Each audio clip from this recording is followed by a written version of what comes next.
Hello, good evening. My name is Wisdom Sunday. I'm the founder of Global EduTech Services.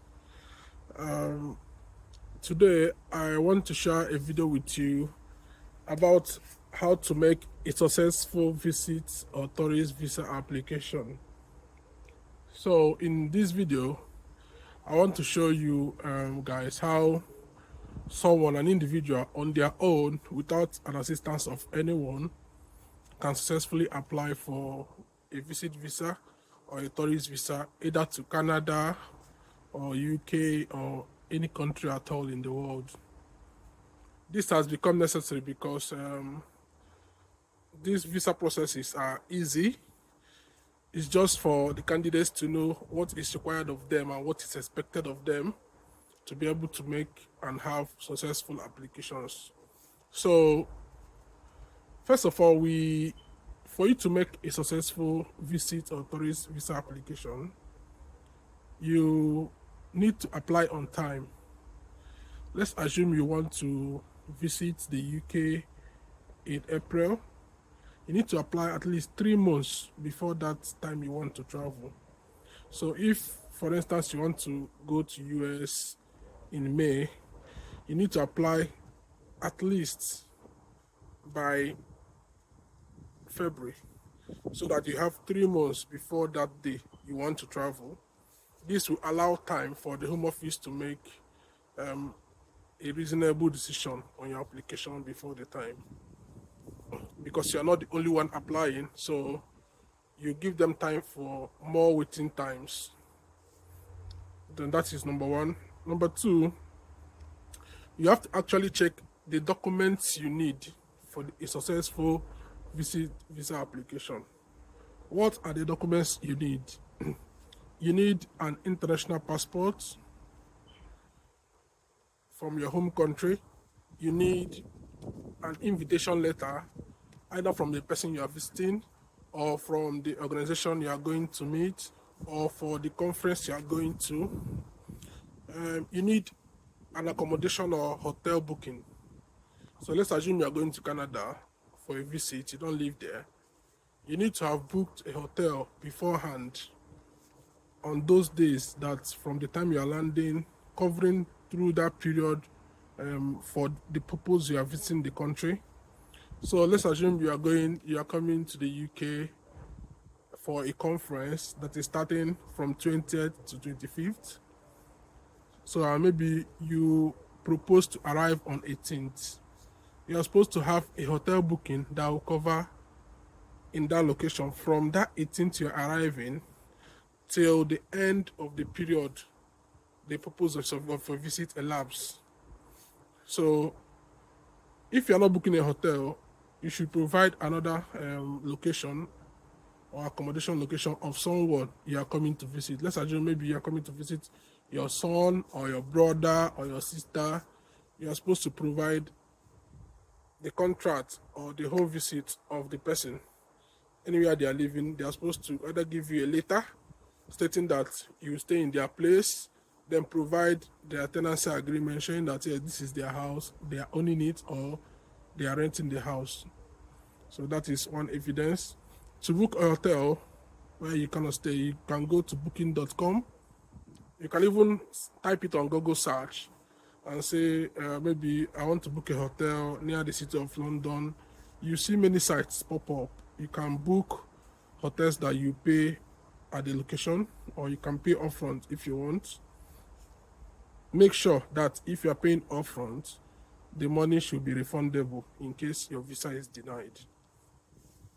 Then, if you are going for a business visit, you should have a letter from your business partners showing that, oh, I'm coming, we have so meetings so day, I'm coming, look at the purpose of this person's visit, to present that, okay, this is the purpose of your visit.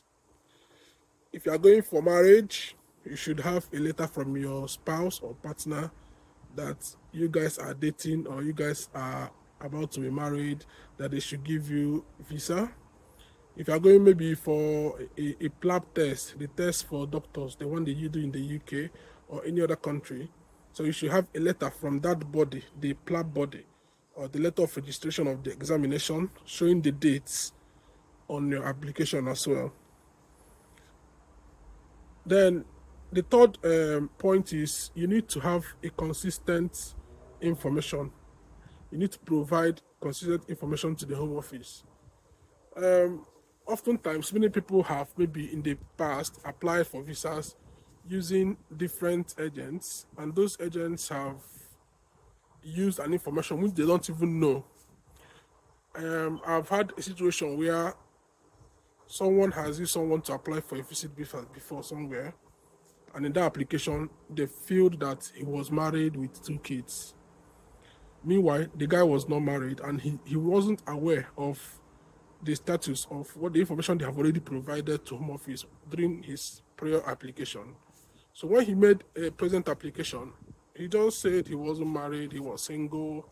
So the information that he provided conflicted with the old application he did. They have to reject his application outrightly. So you need to know what information you've used in your old applications so that you provide consistent information as well in the new application you are doing.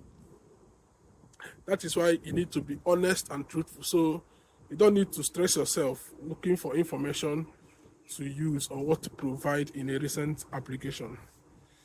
Then number 4, you need to provide ties. There's what is called home ties in all these visa agencies. Home ties are something that will bring you back home when they give you a visa to visit their country. So many countries use 3 basic things to prove home ties. Home tie can be that you are married. When you are married, maybe you have a partner or you have children, you have a wife or a husband, and maybe you are visiting another country. It's believed that you actually come back because of your family. So your family is a home tie. Then you can also use your business or a job as a home tie. If you have a business, whatever business you are doing, might be a barber or anything at all, that stuff you are doing needs to be registered. Register that your business with the CAC or with any business registration body in your country. Have an account with your business. In that account, you have your expenses and income coming in. You can easily present it and say, oh, I'm the owner of Global EduTech business. Look at my business registration. Look at our accounts. Maybe 2 or 3 months. Look, they could see the inflow and the outflow of transactions in your account. So it's a very, very good home tie. If you also have a job, a good paying job, with your pay slips and your employment letter, you can prove that yes, you have a home tie. So they could say, oh, if this person has this job, maybe he's coming for us for conference or something else, then they can easily go back to that job. But if you don't have a job in your home country and you're visiting another country whose circumstance is better than yours, then you'll be a flight risk because you don't have anything to go back to. You've got no family, you've got no job or business you're going back to do. You don't even have a travel history. So travel history is another form of that proves, yes, this person is not a flight risk. Maybe you've visited different countries before, you've gone to Dubai, you've gone to Europe, come back. So they say, okay, if this person has traveled to these countries and is back in his home country, then if you give him visa, he'll still definitely go back. So these major 3 country ties or home ties are very, very important. If you don't have a family tie, you don't have a business or job tie, you have a very, very high possibility of visa refusal if you apply for a visit visa, except on special circumstances.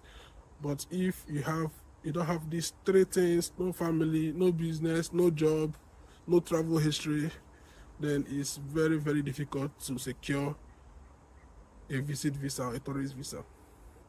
Then the last one on the list is funds. You need funds to embark on a tourist or a visit visa.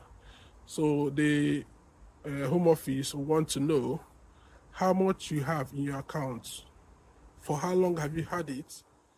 What is the value of the funds you have? If, let's assume, you are going to America, the flight, you are spending 2 million on the flight, you are booking your hotel, you feed yourself, maybe the trip will cost you around 2.5 million naira, or maybe $3,000, and in your account you have only $4,000, then it's a risk. So at the norms, you should have a value that is at least 3 times of the amount you are going to spend on your trip in your account, and this money should be consistent, not a one-time deposit. So you should check this properly before making your application. So hopefully, I know that if you consider all these 5 points I've listed out now and you make your application, you should have a success. All right. Well, thank you for listening to me today. Kindly follow us on this channel, like and share this video. Share this video so that other people can read it and maybe learn 1 or 2 things from it. Okay. Thank you and God bless.